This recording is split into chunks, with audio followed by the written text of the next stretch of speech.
Hey guys, welcome back. This is part two. Hopefully you're coming from the grip attaching video.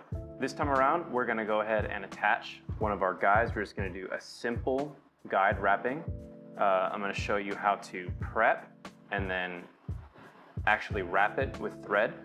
But before we get into that, I'm just gonna shamelessly plug myself. I'm a very small business. This is a whole new territory for making instructional content. So if this is helpful for you in any way, please leave a like or a comment. Tell me what I can do better. So a guide is what actually guides your line down the rod. They come in a variety of materials. This one I have here is stainless steel, but you can get them in carbon fiber, titanium, all kinds of stuff. An insert is usually made of a very low friction material. A lot of rods come with aluminum oxide. Some higher end ones will come with silicon carbide, or even those super fancy Fuji ones. Fuji brand is the brand that I tend to use. They come with titanium tortsite, I think is how it's pronounced. They're all ceramic, a type of ceramic. They're all meant to lower the friction of the line against the guide as much as possible, and that's what gives you very smooth bar casting. And so when we're getting ready to attach this guide, the first thing we want to do is we want to prep the guide foot. Now, out of the factory, these guide feet usually have kind of a nubby ending on them. And so what you'll want to do is you'll want to take a file and you'll want to file down the end of the guide foot so that it is all not quite pointy and sharp, but so that it has more of a gradual decline towards the foot of it, so that when you're wrapping the thread on it, it can climb up onto it a little bit better and it won't be a giant jump between the two. So I'm gonna go ahead and I'm gonna grab my file and I'm gonna file the toe of the guide down just a little bit. You don't wanna shorten the length of your toe any, you only wanna give it a gradual decline. I start with a rougher file, just like an all metal file, so that I can take off as much as I need to. And then once I have the decline I want, I'm gonna take like a nail file, a very high grit, kind of softer one, and I'm going to buff it a little bit. And that's mostly to get rid of the little burrs that come from filing, because those burrs will eat into your thread. It'll cut your thread. That's why I say you want it to be more of a decline. You don't want it to be sharp, because if you cut the thread, then your guide's gonna come out of place. So I'm just going to buff it down some, both the top, the sides, and a little bit on the bottom. And the end result is something nice and smooth. You should be able to run your finger all around the base of it and not feel any burrs or sticks. And then we'll go ahead and secure it to the rod itself. Now, before I get to the actual wrapping, I'll talk for a second about the kind of thread that you use. I get my thread from Mudhole or Get Bit. There are all different types of threads that you can use. You can use these nylon type threads. You can use silk. There are also these metallics, and you can also, for the, when you start to get more creative in your builds, you can get these kind of like the variegated threads, just to give it a little bit more variety in your wraps. You can get them in all different sizes. Usually when you're first beginning rod building, you want to start with size D. That's the biggest. The sizes go from A to D. D is kind of the easiest to work with. It's the most forgiving, but it can be hard to get super clean results just because it's so big. It can become clunky, especially on smaller rods. Whenever you start to get some practice and you become a little bit better, you can move from D size to A size. Now these are both nylon, but this one, not only is it A size, it's also a color fast thread. Color fast means that the color will not change when you add epoxy to it. For regular nylon threads and silk threads, whenever you add your epoxy finish to protect your threads, sometimes it can darken the color of your threading. And so if you were to get pre-treated color fast thread like this one, this is the exact color it's gonna be when you put that finish on it, compared to something like this, which might become darker. Now for trim or decorative wrapping, you can also use this metallic style thread. I would personally recommend against using this as your main wrapping thread, just because this is kind of a braid of thread and then like a metallic ribbon. That's what actually gives it its shine. And in my opinion, it is not as strong as regular nylon thread. It's a little bit easier to break because the metallic ribbon is almost kind of a plastic material. And so I like to use these metallics for my trim bands and for my decorative stuff that's not structurally integral to wrapping the guide itself. I personally like to use size B. It's kind of a good medium between the cleanliness of size A and then the forgiveness of size D. So we will move over to that. Okay, I've got my guide attached to my rod blank. This is a piece of guide tubing that I bought from Mudhole. You can buy it just in a long tube and then I cut it down to a sliver. It's almost like a small rubber band. This will hold the guide in place while I'm getting my thread onto it, and then once we have enough thread on to hold it in place, I'm gonna take a razor and I'm gonna carefully cut this off of here. So I like to use a tension rod. Some rod builders prefer not to, but I like to because it's a little bit more forgiving and it helps me dial in my tension a little bit more. You want to have enough tension to hold your guide in place securely, but not so much that it becomes detrimental to the blank. It's actually possible to wrap it so tight that you damage the blank, and this will become a pressure point. If you wrap it too tight and you hook into a big fish, or you get snagged on something and you pull, and this right here is where your pressure is too tight, this will actually be right where you snap your rod. So it's very important that you dial your tension in. Now there are 100 different ways that you can start your wrap. I prefer to do mine. It's a little bit easier and a little bit quicker. Take a little bit of excess and I go start like an 1/8 of an inch below the toe of the guide foot.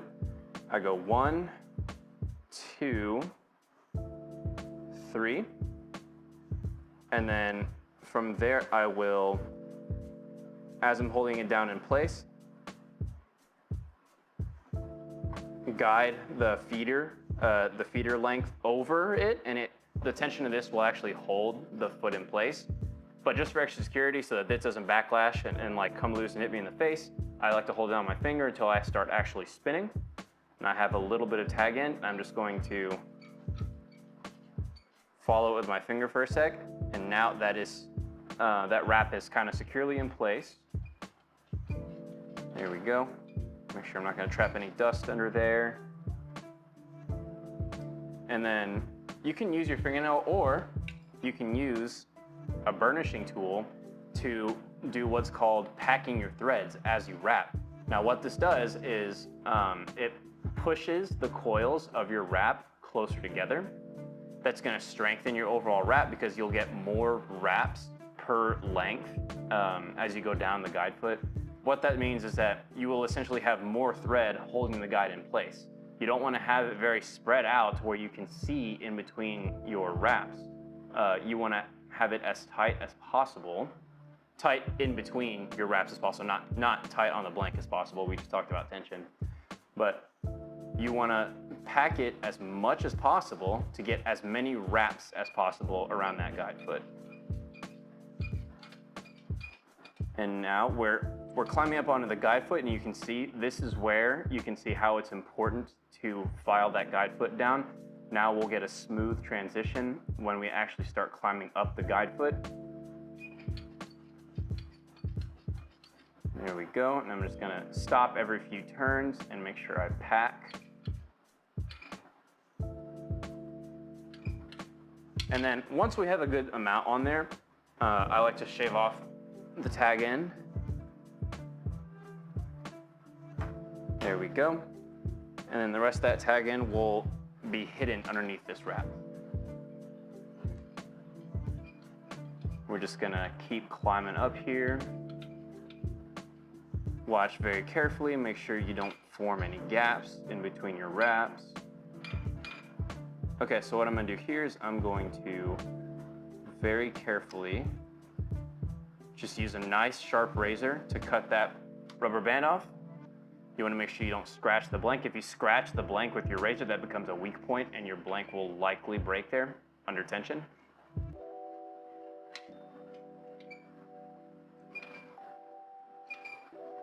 And we just wanna finish out our wrap.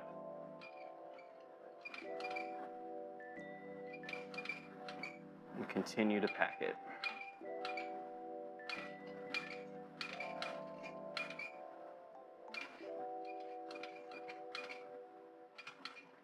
So now what we need to do is we need to tie off this wrap. And so what I like to do is when I'm about like 6 to 8 turns from the end of the foot, or I guess the base of the foot, I put my pull-through thread underneath my wraps. And what this is I have a piece of just braided fishing line. I tied it into a little loop.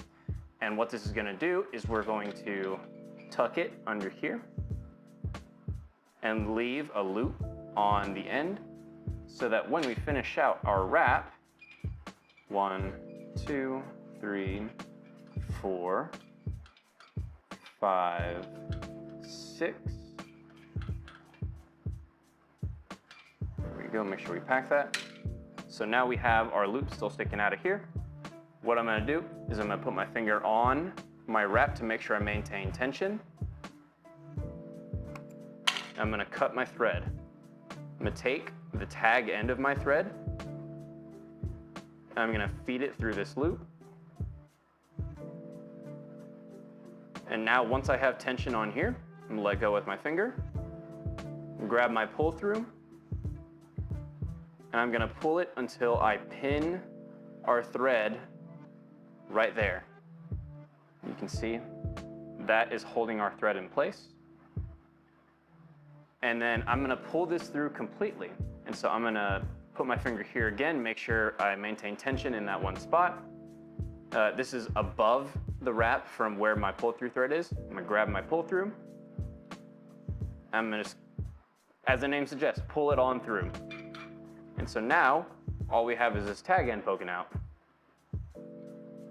What I like to do to make sure I don't accidentally nick my wrapping thread is I pull it this way a little bit so that we form a little tiny gap right here.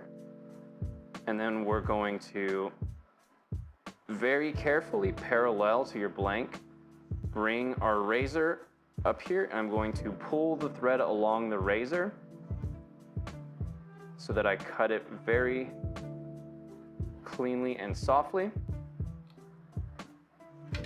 And then using this gap that we've created, we're gonna hide the end of our tag end underneath there.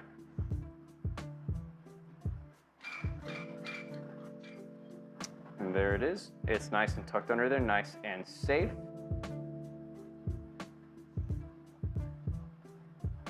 And then we will just go through and pack this again, make sure we have our wrapping as uniform as possible through here.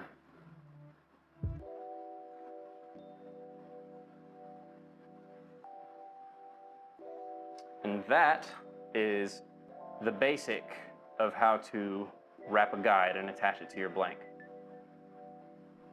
So thread is what holds your guide in place, and then the epoxy finish, which we're gonna put on at the end, is what protects your thread. So it's kind of a little two-step verification for keeping this thing safe. But ideally, if you wrap your guide correctly, you could theoretically fish it without even having to put epoxy on it. Your thread would hold your guide in place as needed. But don't do that, put the finish on first. Now you may be asking yourself, what kind of guides work best for me? What materials do I need? How big do I need my guides? How far apart should I space my guides? And the answers to those questions are gonna depend on what application you're building for, your technique, your type of lures or bait that you're gonna be throwing out, and then the actual composition of the rod blank itself are all things you need to consider when you're looking at your guide spacing and your guide material and your guide size. And I will cover those in future videos, but for now, I'm gonna leave it at this. So next time I can show you some of the more decorative ways to wrap your guides, maybe some trim bands, maybe some inlays. That's where you can kind of start to get creative in the way you're wrapping your rod and really make it yours. But for now, I'm just gonna leave it with this basic wrap. If this was helpful in any way, please, again, like, comment, leave me some feedback, what I can do better, what you like, what you dislike. But with that being said, I really appreciate you tuning in, and I'll see you next time.